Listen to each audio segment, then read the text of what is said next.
अब कुछ बात करें कोरोना वायरस की। पाकिस्तान में कोरोना के हमलों में तेजी आ गई। 24 घंटों में मजीद 31 हलाकतें, तादाद 737 हो गई। मजीद 2255 नए केसेस सामने आ गए। मुतासरीन की तादाद 34,336 हो गई। सिंध में 12,610, पंजाब में केसेस की तादाद 13,255 तक जा पहुंची। 8,812 अफराद सेहतयाब भी हो चुके हैं। कोरोना वायरस के हमले तेजी से जारी हैं और 24 घंटों में मजीद 31 हलाकतें हो गई। National command and operation centre ने कोरोना के हवाले से नए आदादोशुमार जारी कर दिए। 24 घंटों में मजीद 31 अफराद जाँ बहक हो गए। हलाकतों की तादाद 737 हो गई। कोरोना के तस्दीक शुदा केसेस की तादाद 34,336 तक पहुँच गई। 24 घंटों में 2,255 नए केसेस रिपोर्ट हुए। कोरोना के एक्टिव केसेस की तादाद 24,787 हो गई। 24 घंटों में 257 अफराद सेहतयाब हुए। मजमूई तौर पर 8,812 अफराद सेहतयाब हो चुके हैं। सिंध में कोरोना वायरस के 12,610 जबकि पंजाब में तादाद 13,225 हो गई। खैबर पख्तूनख्वा में 5,021 और बलूचिस्तान में 2,158 केसेस हो गए। इस्लामाबाद में 759, गिलगित बल्तिस्तान में 475 केसेस रिपोर्ट हुए। आजाद कश्मीर में कोरोना वायरस केसेस की तादाद 88 हो गई। कोरोना वायरस का शिकार सेनेटर मिर्जा मोहम्मद आफरीदी सेहतयाब हो गए। सेनेटर मिर्जा मोहम्मद आफरीदी का कोरोना टेस्ट मनफी आ गया। कल सेनेट इजलास में शिरकत करेंगे। 14 रोज आइसोलेशन में गुजारे। कहते हैं अल्हम्दुलिल्लाह ठीक हूँ। अवाम एहतियाती तदाबीर ना छोड़े। इरफान मलिक हमारे साथ मौजूद है। इरफान बताइएगा, सेनेटर मुकम्मल तौर पर सेहतयाब हो चुके हैं? जी बिल्कुल, मिर्जा आफरीदी को तकरीबन 2 हफ्ते पहले कोरोना की शिकायत हुई थी। कोरोना वायरस ने उन पर अटैक किया था। जो उनका टेस्ट हुआ था वो पॉजिटिव आया था, जिसके बाद उन्होंने अपने आप को 14 रोज के लिए करंटीना कर लिया था। लेकिन आज जो टेस्ट रिपोर्ट आई है सेनेटर मिर्जा आफरीदी की, वो नेगेटिव आई है, जिसके बाद उनका कहना है कि वो बिल्कुल फिट है, सेहतमंद है और उनकी तबीयत बिल्कुल ठीक हो गई है। उनका टेस्ट भी नेगेटिव आ गया है और उनका ये कहना था कि वो कल होने वाले सेनेट इजलास में भी शिरकत करेंगे। उन्होंने अवाम से अपने तजुर्बे की बुनियाद पर अपील की है कि वो एहतियात करें और एहतियाती तदाबीर को मत छोड़ें। जी ठीक है, अवाम से अपील की है कि वो एहतियात करें। बहुत शुक्रिया इरफान आपका। वफाकी वजीर असद उमर का कहना है कि लॉकडाउन के बाद कल के हालात देखे ऐसा लग रहा था कोरोना खत्म हो गया, लेकिन ऐसा नहीं है। अगर आपने एहतियात ना की तो हमारे पास कोई रास्ता नहीं रह जाएगा कि बंदिशें बढ़ा दी जाएं।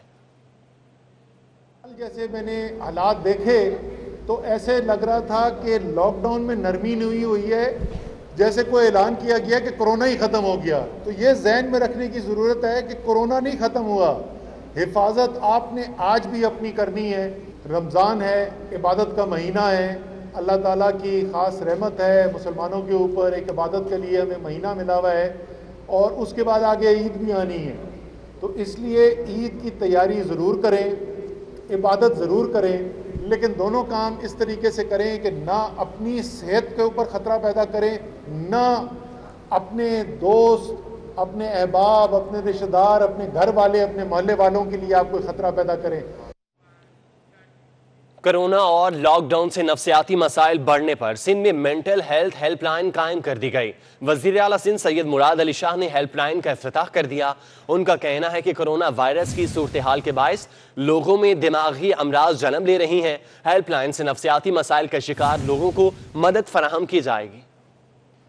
सिंध मेंटल हेल्थ अथॉरिटी की जानिब से 2 हेल्पलाइंस बनाई गई हैं। एक जिना अस्पताल कराची में जिसका नंबर है 111-117-642 और एक Sir Cowasji institute of psychiatry Hyderabad में जिसका नंबर भी यही है, वो हैदराबाद के कोड के साथ है 022-111-117-642।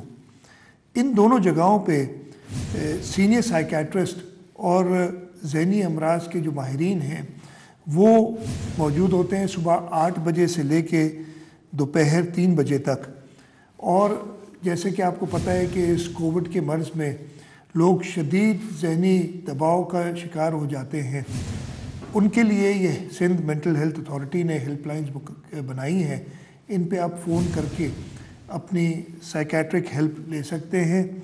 ये एक बहुत ही अच्छा कदम है जो सिंध मेंटल हेल्थ अथॉरिटी ने लिया है, मैं सेनेटर डॉक्टर करीम ख्वाजा जो चेयरमैन है सिंध मेंटल अथॉरिटी के, उनको खराज तहसीन पेश करना चाहता हूँ कि उन्होंने ये इनिशिएटिव लिया है।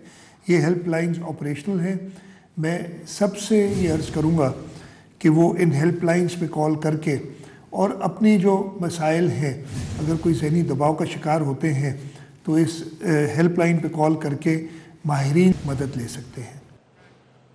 अफसोसनाक खबर है, कोरोना वायरस से कराची पुलिस का सब इंस्पेक्टर शहीद हो गया। सब इंस्पेक्टर हनीफ ने कोरोना का टेस्ट करवाया था जो मस्बत आया।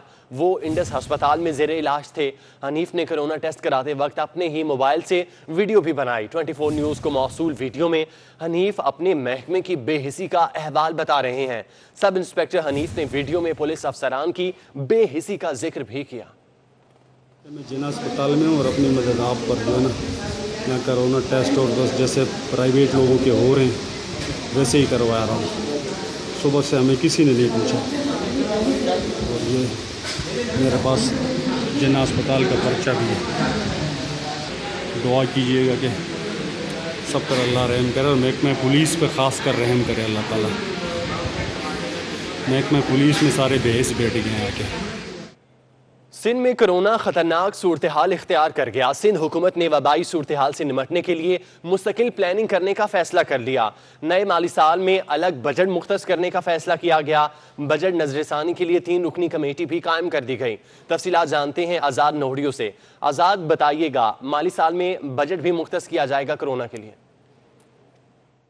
जी बिल्कुल, सिंध सरकार के लिए मौजूदा सूरत हाल में कोरोना वबाई सूरत हाल ख़ास तौर पर चैलेंज बन चुकी है। इस हवाले से सिंध हुकूमत ने इस सूरत हाल से निमटने और मुस्तकबिल में इस तरह के जो वबाई सूरत हाल है उससे निमटने के लिए मुस्तकिल बुनियादों पर हिकमत अमली बनाने का फ़ैसला कर लिया है। इस हवाले से सिंध हुकूमत ने यह फ़ैसला किया है कि अगले नए माली साल 2020 और 2021 की जो बजट है उसमें महकमा सेहत की ख़ास तौर पर ख़ती रकम जो है मुख्तस कर दी जाएगी ताकि हंगामी बुनियादों पर आगे अगर इस तरह की सूरत बनती है तो उससे निपटा जाए।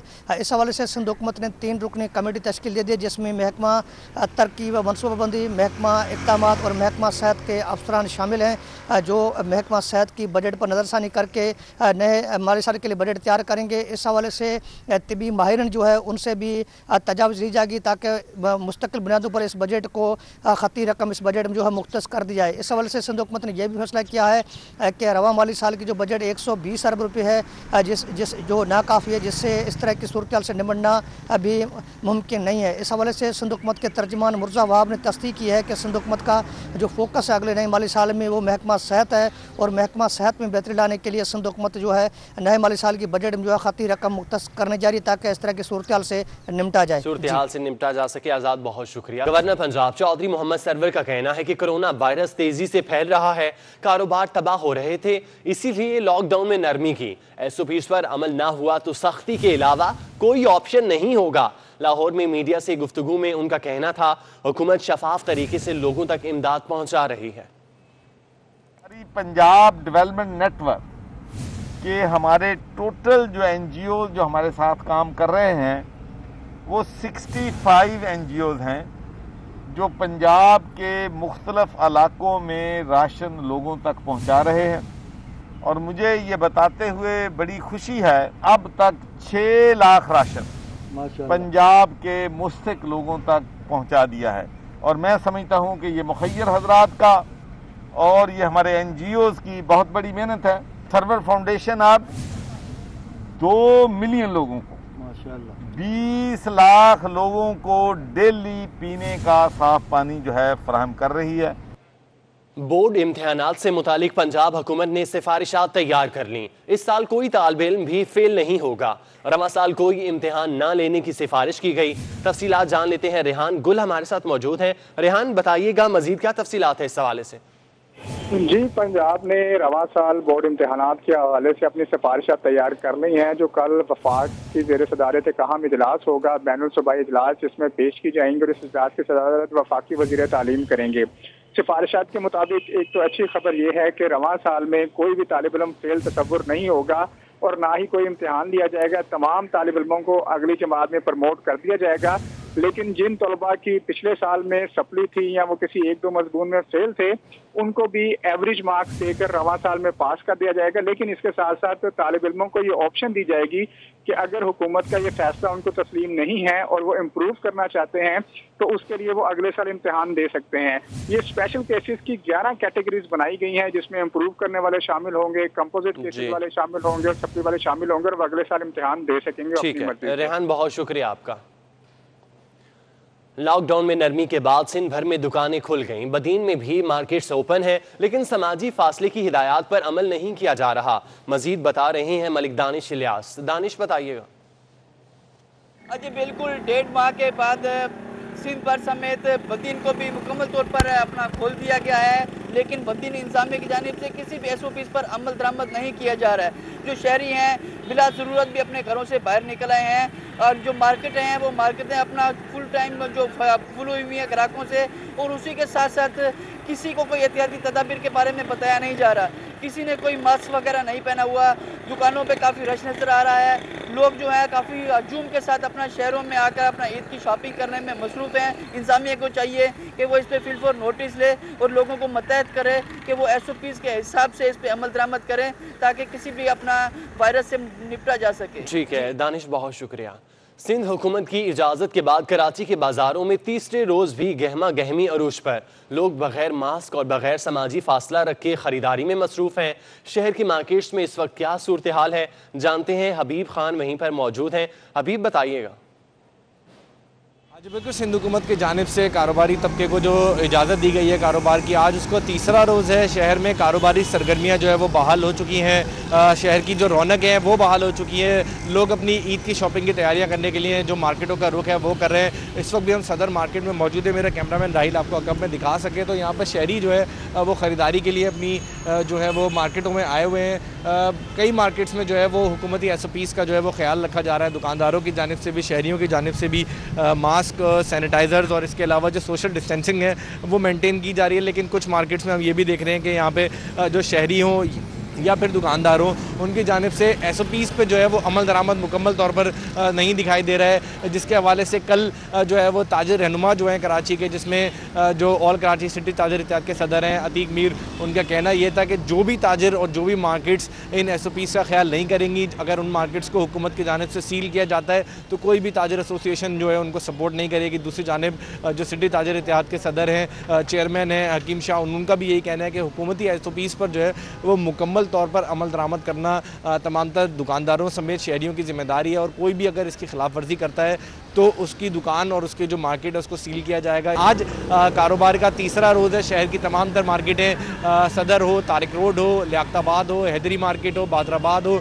इलेक्ट्रॉनिक मार्केट हो, या इसके अलावा दीगर जो मार्केट है, तमाम तर मार्केटें खुली हैं। कारोबारी सरगर्मियाँ बहाल हैं और शहरी अपनी ख़रीदारी करने के लिए जो है वो मार्केट्स में मौजूद है। जी ठीक है अभी, बहुत शुक्रिया। अब कुछ मौसम की बात करें। मुल्क में मगरबी सिस्टम ने एंट्री डाल दी। कराची में मतला जुज़वी तौर पर अब आलूद हो गया। आज रात बूंदाबांदी का भी इम्कान है, जबकि शहर में 6 नॉटिकल माइल की रफ्तार से जनूबी मगरबी हवा चल रही है। शहर का ज़्यादा से ज़्यादा दर्जा हरारत 34 से 36 डिग्री सेंटीग्रेड रहने का इम्कान है। मजीद बता रही हैं मानिया शकील। जी मानिया, बताइएगा महकमा मौसमियात की जानिब से क्या बताया गया है? जिस तरीके से मुल्क भर में मगरबी सिस्टम की एंट्री हुई है तो कराची में उसके कुछ असरात दिखाई दे रहे हैं। इस वक्त भी मतलब जुज़वी तौर पर अबर आलूद है। और बारिशों की बात की जाए तो पहले तो बलाई सिंध और बलूचिस्तान में जहाँ बारिश होंगी इस सिस्टम के ज़ेरे असर, वहीं कराची वालों पे भी हो सकता है कुछ रहम हो जाए। तो आज रात और कल की सुबह तक कराची में भी हल्की बूंदाबांदी का इम्कान है। लेकिन साथ साथ हम देखते हैं कि गर्मी की भी सूरत हाल यूँ ही है। मौसम क्योंकि जुज़वी तौर पर अबर आलूद ही सही, लेकिन जो है ज़्यादा दर्ज हरारत आज भी 34 से 36 डिग्री सेंटीग्रेड रहने का इम्कान है। लेकिन हवा में नमी का तनासुब तकरीबन 61% है। तो वक्फे से समंदरी हवाएं भी चल रही हैं और इस वक्त हवा की रफ्तार जो है वो 6 नॉटिकल माइल है। तो कराची वालों के लिए एक अच्छी खबर है और ये है कि कराची वालों को रोज़ा इस दौरान काफ़ी अच्छा गुज़रता है। बहुत शुक्रिया। शहीद की जो मौत है वो कौम की हयात है। गुजरांवाला से ताल्लुक़ रखने वाले पाक फौज के सिपाही नाइक सुल्तान महमूद की आज दूसरी बरसी मनाई जा रही है। 13 मई 2018 को सऊदी अरब में सऊदी एहलकारों की ट्रेनिंग के दौरान जामे शहादत नोश किया। तफसीलात बता रहे हैं जाहिद इकबाल। हाँ जी बिल्कुल, मुल्क और कौम के बहादुर सपूत नाइक सुल्तान महमूद ने 13 मई 2018 को सऊदी अरब में सऊदी एहलकारों की ट्रेनिंग के दौरान जामे शहादत नोश किया। और आज जो शहीद है सुल्तान महमूद, उनकी जो दूसरी बरसी है उनकी आबाई इलाके मंडियाला वलैत में नहायत अकीदत एहतराम के साथ मनाई जा रही है। शहीद की जो बहादुर बेटियां हैं वो भी मेरे साथ हैं, उनसे बात करते हैं आज के दिन के हवाले से। मेरे पापा शहीद हुए हैं और शहीद हमेशा जिंदा होते हैं, तो मेरे पापा मुझे कहते थे कि तुम मेरी बेटी नहीं बेटा, और मैं बेटा बन गई। पापा के सारे ख्वाब पूरे करूंगी और वो मुझे कहते थे तुम आर्मी में जाओ, और मैं आर्मी ज्वाइन करूंगी। अभी शहीद की जो बीवी है वो भी मेरे साथ, उनसे बात करते हैं। वो शहीद हुए, ये हमारे लिए सबसे एजाज़ वाली बात है, लेकिन उनकी जुदाई का गम भी कम नहीं है। लेकिन मेरी बेटी, मेरी ख्वाहिश है कि मेरी तीनों की तीनों बेटियां आर्मी ज्वाइन करें। उनका कहना है कि बहादुर सपूत ने मुल्क और कौम के लिए अपनी जान का नजराना पेश किया था। जी अभी आपको बराह रास्त लिए चलते हैं। कौमी असम्बली का इजलास जारी है और वफाकी वजीर शफकत महमूद इजहार ख्याल कर रहे हैं।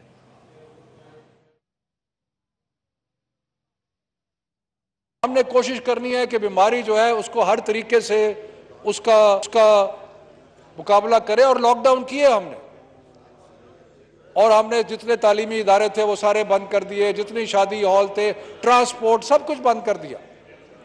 लेकिन साथ साथ एक हमारा सोच ये थी कि अगर हमने मईशत के लिए कुछ ना किया, अगर हमने वो लोगों के लिए रोजगार के लिए कुछ ना किया, तो फिर जो हालात होंगे वो बहुत ही बुरे होंगे। आप ये देखें स्पीकर साहब कि वो जो डेवलप्ड कंट्रीज हैं उसके अंदर जुलूस जलसे निकल रहे हैं क्योंकि लोग जो है वो भूख से मर रहे हैं। अगर आप अमेरिका में देखें वहाँ पे एहतजाज हो रहे हैं, अगर आप यूरोप में देखें वहाँ पे एहतजाज हो रहे हैं। हिंदुस्तान में हज़ारों लोग सड़कों पे चलते चलते मर गए वहाँ पे, इसलिए कि बेचारे गरीब लोग, ये आफत जो है ये गरीबों पे ज़्यादा आई है, इस लिहाज से कि उनकी मेशत, उनका रोज़मर्रा की ज़िंदगी बेतहाशा मुतासर हुई। और हमने कोशिश की कि हम इसका मुकाबला करने के लिए सबको साथ लेके चलें, और मैं आपको बताता हूं कि किस तरह साथ लेके चले। प्राइम मिनिस्टर ने एक नेशनल कोऑर्डिनेशन कमेटी बनाई, उसमें सारे चीफ मिनिस्टर जो थे वो मेंबर थे, उसमें सारे जो आज़ाद कश्मीर, गिलगित बल्तिस्तान और भी सारे मेंबर थे। रोज़ नेशनल फिर एक और कमेटी बनाई, national command and operation centre, रोज़ उसकी मीटिंग होती है। रोज़ भी उसकी मीटिंग में सारे सूबाई नुमाइंदे जो हैं वो शामिल होते हैं, और सारे हालात को जांच के, देख के उस पर फैसला किया जाता है। तो ये कोऑर्डिनेशन है, ये ऑपरेशनल लेवल की कोऑर्डिनेशन है, और ऑपरेशन लेवल की कोऑर्डिनेशन जो है वो सारे मुल्क में हो रही है। लेकिन फिर भी प्रॉब्लम क्या है कि नहीं जी, हमारे से तो ये तो अजीब है, कन्फ्यूजन है। ये कन्फ्यूजन है, गरीब का ख्याल रखना कन्फ्यूजन है। जो बंदा जिसका खाने के लिए कुछ नहीं है उसका ख्याल रखना ये कन्फ्यूजन है। तो जनाब स्पीकर साहब, ये जो बेहिसी है, ये जो बेहिसी है, गरीब अवाम के लिए जो बेहिसी है, इसमें अफसोस करना चाहिए। और फिर हमें कहा गया कि जी सूबों की मदद नहीं की गई।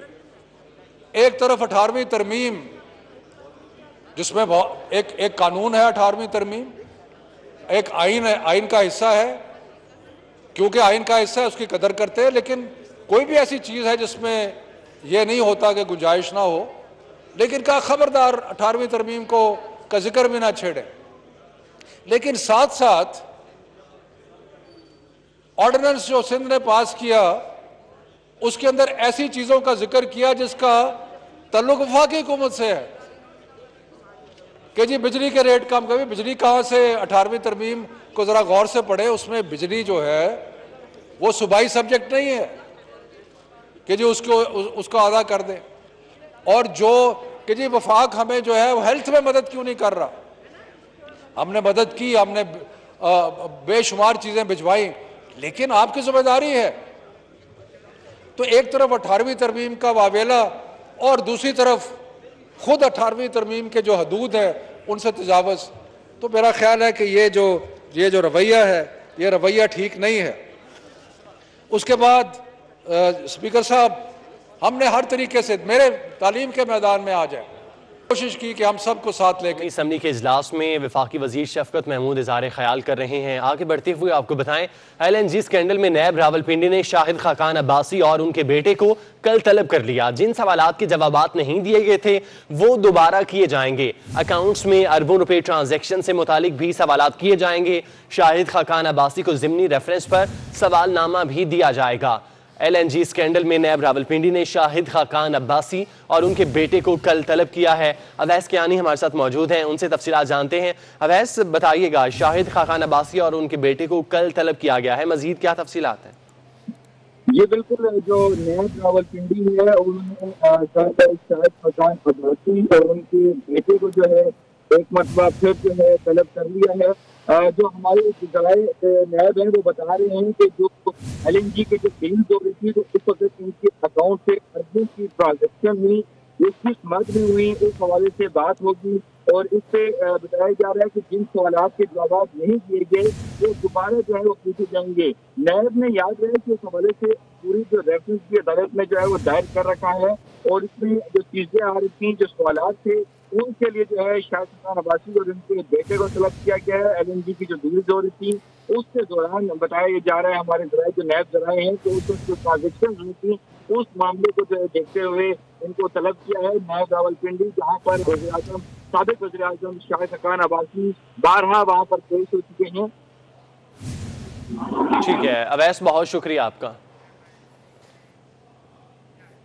गोटकी से खबर शामिल करें, जहां पर 27 सरकारी अफसरान की जानिब से इनकम सपोर्ट प्रोग्राम से पैसे लेने का इंकशाफ हुआ। BISP से रकम वसूल करने वालों की फहरिस्त 24 न्यूज़ ने हासिल कर ली है। ग्रेड 17 से 20 तक के अफसरान ने बेगमाग के नाम से वजीफे की रकम ली। रकम लेने वालों में महकमा तालीम, सेहत, एग्रीकल्चर, पॉपुलेशन के अफसरान शामिल हैं। जफरुल्लाह भुट्टो से तफसीलात जानते हैं। जफरुल्लाह, बताइएगा क्या मामला है ये? जी बिल्कुल, देखें ये 27 ऑफिसर है जिनकी बेगमात बेनजीर इनकम सपोर्ट प्रोग्राम से जो है वो पैसा लेती थी। और मैं आपको ये भी बताता चलूँ, ग्रेड 17 से 20 तक ऑफिसरान की बेगमात शामिल है और एग्रीकल्चर, सेहत, तालीम और दीगर महकमात के ऑफिसरान हैं। और साबिक उबारा के अस्पताल के साबिक MS की जो वाइफ है वो भी इसमें पैसा लेने में है। और इसके अलावा मैं आपको यह भी बताता चलूँ कि FIA की जानिब से जो है रकम वसूली की जानिब से इनको लेटर भी जारी कर दिया गया है। और ज़राए से हमें यह भी मालूम हुआ है कि उनको कुछ ही दिनों की ये मोहलत दे दी गई है कि आप सरकारी खजाने में ये रकम जमा करवाएं। ठीक है जफरुल्लाह, बहुत शुक्रिया। आपको बराह रास्त लिए चलते हैं कौमी असम्बली में, जहाँ पर शाहिद खाकान अब्बासी इज़हार ख्याल कर रहे हैं। टेस्ट हम कर रहे हैं और एशिया में, साउथ एशिया में नंबर 1 है। साउथ एशिया कहां शुरू होता है कहां खत्म होता है मुझे कम से कम पता नहीं है, लेकिन हमारी हालत इस वक्त ये है कि 11,800 टेस्ट में से, और इसमें शौकिया टेस्ट भी शामिल है। पाकिस्तान दुनिया का वाहिद मुल्क है जहां शौकिया टेस्ट होते हैं। आप चले जाएं और टेस्ट करा लें, दुनिया में कोई मुल्क इसकी इजाजत नहीं देता। यहां पर यह फैसला हुआ कि जो मेंबर हाउस में आएगा टेस्ट करा कर आएगा। आपको इस बात को पता है? तो गुजारिश यह है कि आप कर क्या रहे हैं। ये चौथे वजीर आज बोले, तरीका हाउस का यह होता है, हुकूमत पॉलिसी स्टेटमेंट देती है, अपोजिशन बात करती है, हुकूमत वाइंड अप करती है। ये तरीका होता है हाउस का। अगर आपने हाउस चलाना है, इसके माहौल को ठीक रखना है, तो फिर ये तरीका अपनाएं। आज भी मैं कहूंगा अपोजिशन को बात करने दें, बाद में आप वाइंड अप कर लें। एक काम की बात ना वजीर खारजा ने बताई, ना बाकी 2 वज़रा में उनके नाम भूल गया, वो भी लगे रहे। आज वजीर तालीम, जिन्होंने 11 मार्च को इसी हाउस में कहा था पाकिस्तान में कोई कोरोना का मसला नहीं है, आप रिकॉर्ड मंगाकर देख लें। तो जब यहां से बात होगी, तकलीफ आपको हुई है क्योंकि तनकीद होगी। हमने किसी को गाली नहीं दी, हमने नहीं कहा कि कोई शुगर चीनी में पैसे बना गया खा गया, हम नहीं कहते। लेकिन ये तो हक दें कि बात तो कर सके कि हो क्या रहा है मुल्क के अंदर। हमें बताया जाता है इदारे बने हुए हैं, एनसीओसी है, पता नहीं एनसीवीडी है, पता नहीं और सीसीसी है, सीडीसी है, लंबे लंबे इदारे हैं और उनकी लंबी लंबी मीटिंग्स होती हैं, वेबसाइटें भरी हुई हैं। मैं एक गुजारिश करूंगा, मैंने सारी वेबसाइट्स देखी हैं, ये बता दें पाकिस्तान की कोरोना वायरस के खिलाफ स्ट्रेटजी क्या है। ये वजीर बैठे हैं, ये एजुकेशन के, पावर के, पता नहीं आप किसकी इस वक्त, अफरीदी साहब, चेयर को मुखातिब हूं जी, चेयर को मुखातिब हूं। एक कागज अगर इस हाउस को दे दें कि इस 22 करोड़ के मुल्क की कोरोना वायरस के खिलाफ स्ट्रेटजी क्या है, आपको पता है? मुझे कम से कम नहीं पता, ना इन वजीरों को पता है, क्योंकि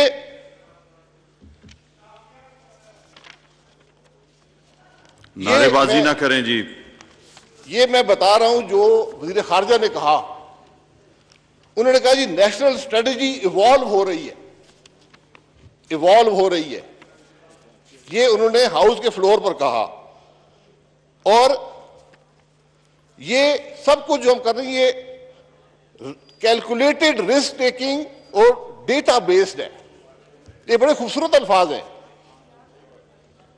और मुझे इनकी समझ नहीं आती, यकीन करें। मैं सिर्फ ये चाहता हूं कि इस हाउस को एक कागज दे दें, एक कागज, उसमें लिख दें कि ये हमारी स्ट्रेटजी है।